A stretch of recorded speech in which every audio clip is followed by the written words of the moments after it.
Hi hello welcome to our channel. నేను మీ journalist Sai. రాజుల సంస్థానాల కాలంలో వారు ఎంత శక్తివంతులో వారి వద్ద ఉన్న బంగారు నిల్వలు బట్టి చెప్పేవాళ్ళు. ఆ కాలం మారిపోయింది, వ్యవస్థలు మారిపోయాయి, కానీ బంగారం హవా మాత్రం కొనసాగుతుంది. అది ఇంకా అప్పటికంటే మరింత బలంగా మారింది. ఇది ఏ దేశ కరెన్సీనైనా ప్రభావితం చేయగలదు, ద్రవ్యోల్బణాన్ని పెంచగలదు, అంతేకాకుండా అవసరమైతే ప్రభుత్వాలని కూల్చేయగలదు. భారత్లో బంగారాన్ని పెట్టుబడి ప్రయోజనాల కోసం కాకుండా సాంస్కృతిక సాంప్రదాయ అవసరాలకు కూడా కొనుగోలు చేస్తారు.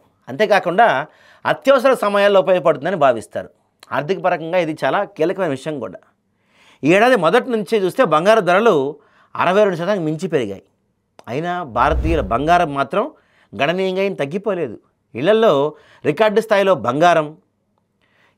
ఇటీవల విడుదల చేసిన కొన్ని నివేదికల ప్రకారం 34,600 టన్నుల బంగారం ఉందంట మన ఇండియన్స్లో, తెలుసా? దీని విలువ దాదాపుగా సుమారుగా వీళ్ళు చెప్తుంది 3,34,03,900 కోట్ల వరకు ఉంటుందంట.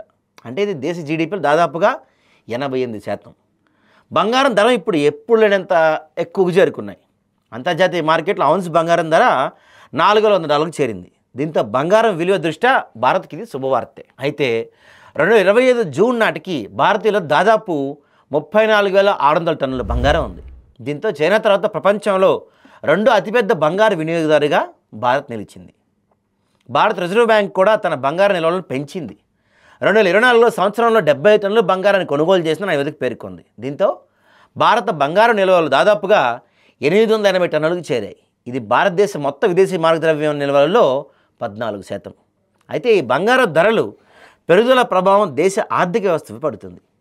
కరెన్సీపై ప్రత్యక్ష ప్రభావం కూడా చూపిస్తుంది. రూపాయి ఒక దేశ ఆదాయంలో గణనీయమైన భాగంలో ఆ దేశంలో ఉత్పత్తి అయిన లేదా తయారైన ఉత్పత్తుల వ్యాపారం నుంచి వస్తుంది.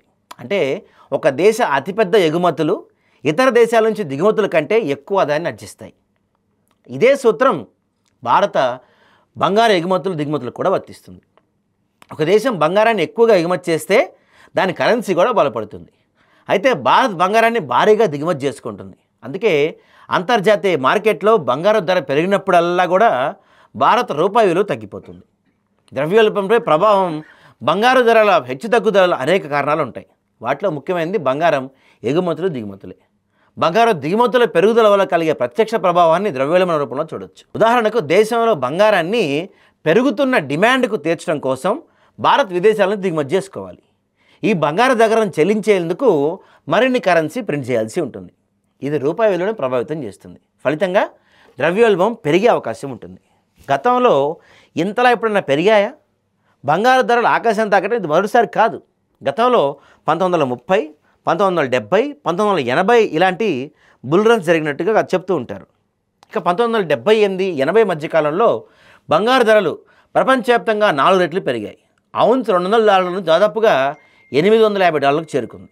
ప్రపంచ ద్రవ్యోల్బణం పెరుగుదల, ఇరాన్ విప్లవం, ఆఫ్ఘనిస్తాన్ సోవియట్ యూనియన్ ఆక్రమించడం వల్ల ఏర్పడిన అనిశ్చితి బంగారు ధరలు పెరగడానికి కారణంగా నిపుణులు చెప్తూ ఉంటారు.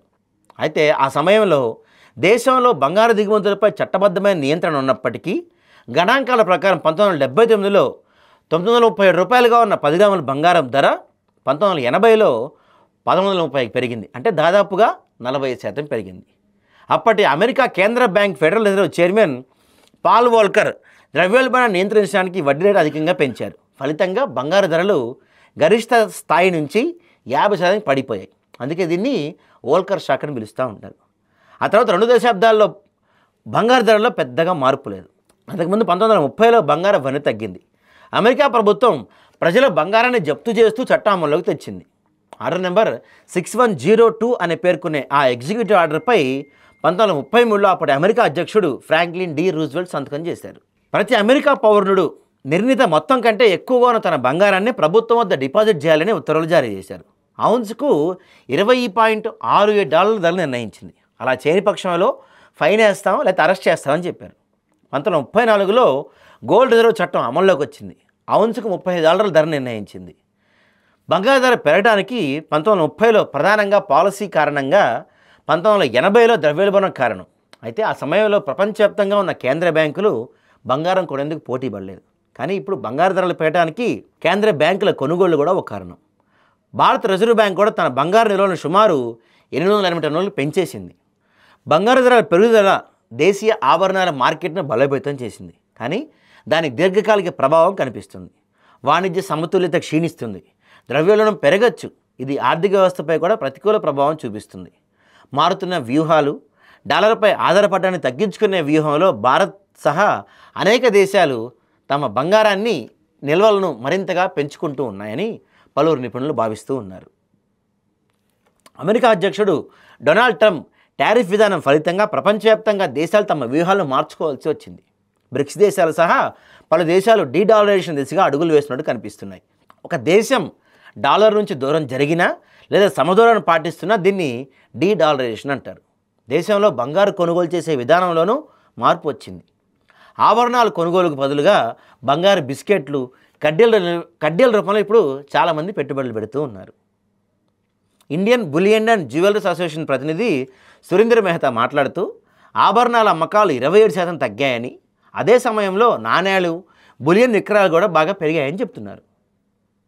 ట్రెండ్లో ఈ మార్పు గురించి బంగారపు ధరలు పెరుగుతున్నప్పటికీ ప్రజలు కొనుగోలు చేస్తుంటే అది వారి ఆర్థికపరమైన పొదుపును తగ్గించవచ్చు. దీంతో బ్యాంకు డిపాజిట్లు తగ్గిపోవచ్చు. బ్యాంక్ వ్యవస్థలో డబ్బు రుణాలు ఇవ్వడానికి అందుబాటులో ఉన్న సొమ్ము మొత్తం తగ్గవచ్చు. మొత్తం మీద ఇది పారిశ్రామిక, వ్యవసాయ రంగాలకు మంజూరు చేసే రుణాలపై, ఆర్థిక వ్యవస్థపై ఒక తీవ్రమైన ప్రభావం ఖచ్చితంగా చూపిస్తుంది.